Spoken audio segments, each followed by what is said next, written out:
Ақшам шерефленіңіз хайырлы олсын. Хаберлер жанлы яйында студияда Эльвина Халилова ве бүгін мен сізлеріні бойлы хаберлерінен таныш етем. Сияси мобюслерінің ақрабаларындан президентке чағыры. Камера алтында Сервер Мустафаевның есірлік күнделігі. Инстаграмда сүргін етілген Қырым татарларының хикаялары.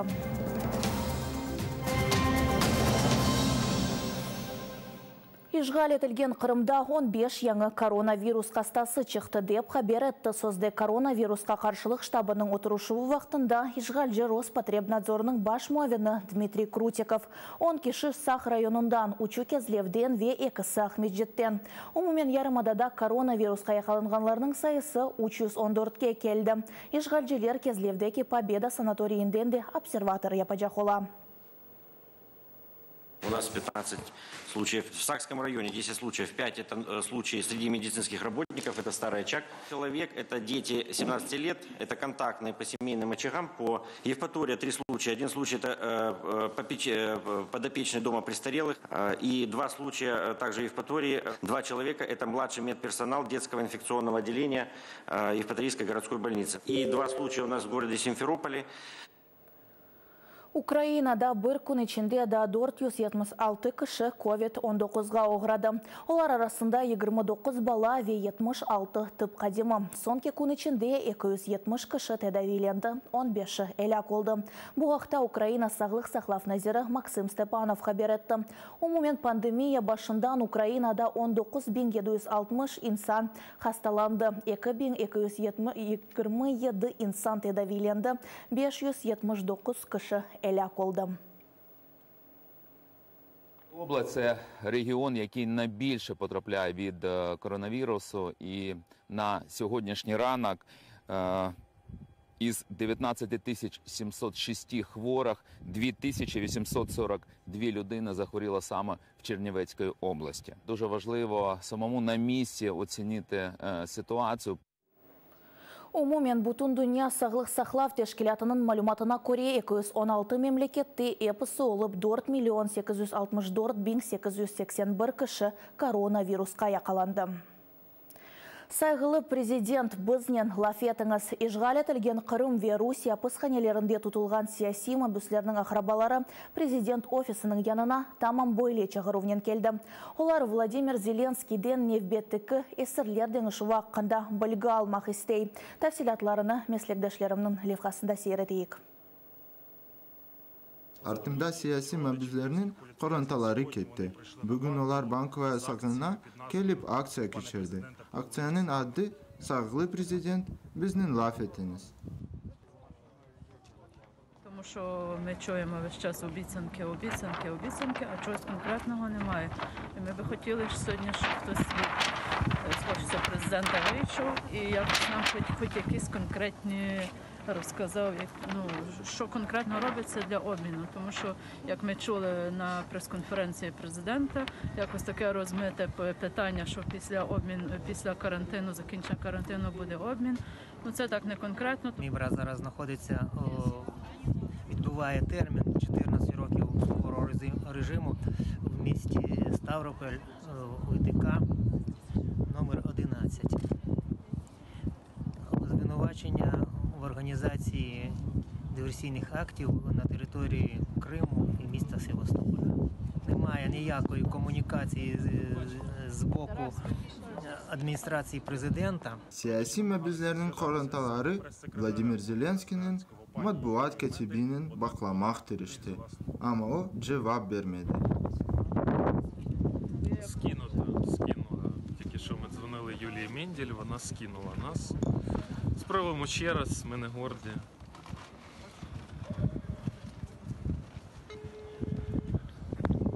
Ні, скинула. не знаємо, що відбувається з перемовним процесом, не знаємо взагалі, що стан речей з перспективами звільнення. Раніше проводилися робочі групи в Офісі президента за участю нашої організації, інших родичів. Вони не проводяться, тобто зникла будь-яка комунікація, нам ніхто нічого не пояснює. Це, що ми чуємо з засобів масової інформації. Спочатку обіцяли, що обмін відбудеться до кінця грудня, потім обіцяли, що він відбудеться до кінця березня. Тепер звучать обіцянки, що він відбудеться після пандемії. Aksiya vaxtında prezident ofisinden hiçbir kimse çıkmadı. Yulia Mendel öyle de cevap vermedi. Siyasi mebuslerinin aileleri gelgenleri gibi kayıtıp gitti. Камера алтында яшайыш. Қырым бірдемлігі координаторы Сервер Мустафаевның тұтылмасы еллығында мабүсінің күнделігі чықарылды. Күнделікте Серверінің ве башқа сияси мабүслерінің қатыралары тариф етілі. Жиынтықны Крым сос активистлері азырлады. Ел язмаларыны есе оларға адвокат Лилия Кемеджи yolladı. Тәфсилатлы жа, келіңіз сейредейік. Вот очередная пятница. Еще одна неделя позади. Иногда они проходят как день быстро, легко, в суете, а порой день длится, словно неделя. Я и остальные узники понимаем, что мы стали жертвами больших политических, даже геополитических игр, интриг и изменений. Бу Сервер Мустафаевның күнделік дефтеринден алынған сатырлар. Оларны о işgalcilerin тәкикат тевкиф ханесінде yazdı.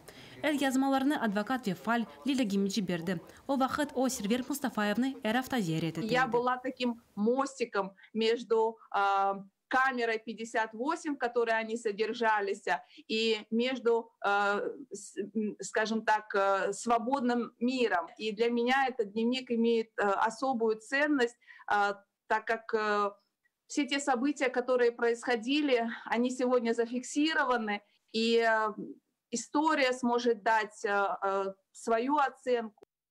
О вақыт Сервер Мустафаев дегер сабық саяси мабусы Эдем Бекировнен бір камерада тұтылайды.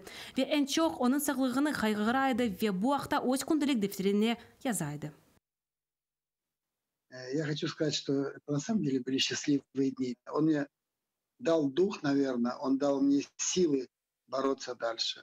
Қара Мұхтар Жұмхуриетінде Украина президенті темсилчисінің муавина Тамила Ташева ел язманы еліне алғанынан инсан ақларының бұзылмасының таздықлаған весихалы делілеріні бір тәртіпке кетірмеге қарарына келген. Його можна буде використовувати як, повторюся, документальні свідчення і передавати їх нашим партнерам міжнародним, які працюють з цими з порушеннями прав людини в Криму, да, і так в тому числі правоохоронним насправді органам, які мали би дивитися на ті факти, які містяться в цьому щоденнику.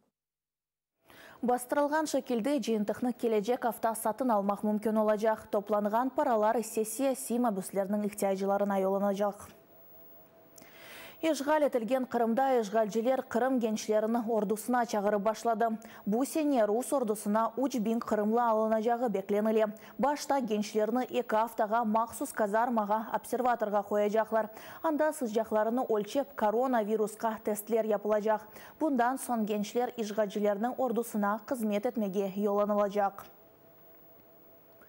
Украина тыш ишлер назирлігі Русия тарафындан ишғал етілген Қырымда COVID-19 яйылмасы вақтында ярымадада инсан ақларының бұзылулары девам еткенini такбих етті.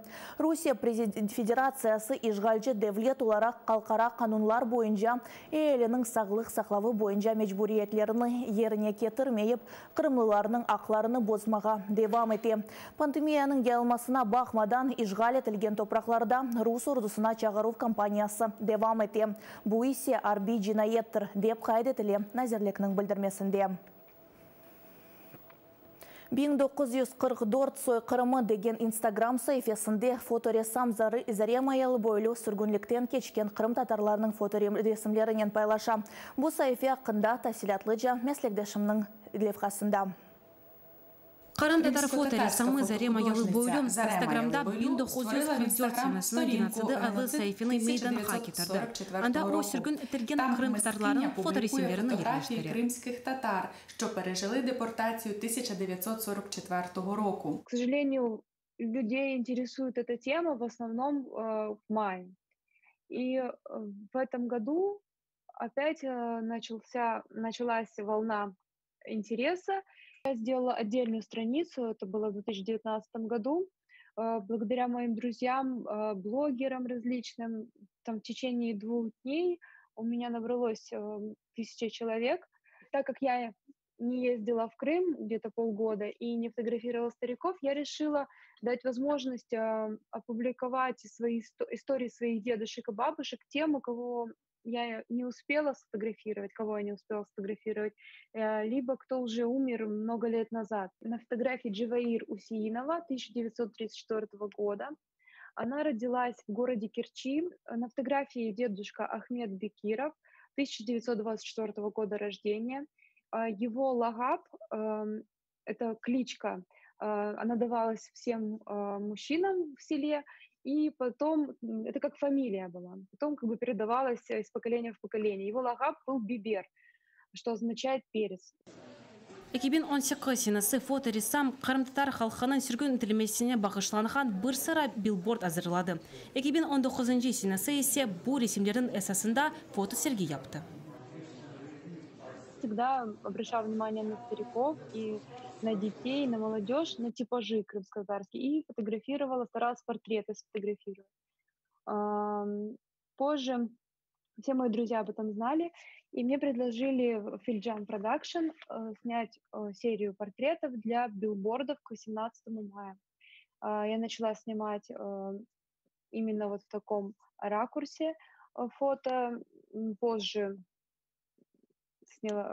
мы организовали выставку с Алимом Алиевым и Севгиль Мусаевой в Нью-Йорке, в Канаде. Эта же выставка была представлена в Торонто. Заремам сүргінлікні өз башындан кечірген қарт-бабасы ақында айтып бере. На этой фотографии мой дедушка Халил Сары. Он 1930 года рождения. Дедушка мой пытался много лет попасть в Крым, вернуться в Крым, переехать, но возможности такой не было, власть была против. Наши старики, люди, пережившие депортацию, они повидали очень страшные вещи и сохранили жизнелюбие, жизнерадостность,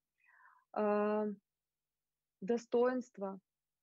Можно увидеть это и на их светлых лицах, и нам всем нужно учиться у них. Юлия Савченко, Евгения Пекунова, Хаберлер, ЮА, Кырым.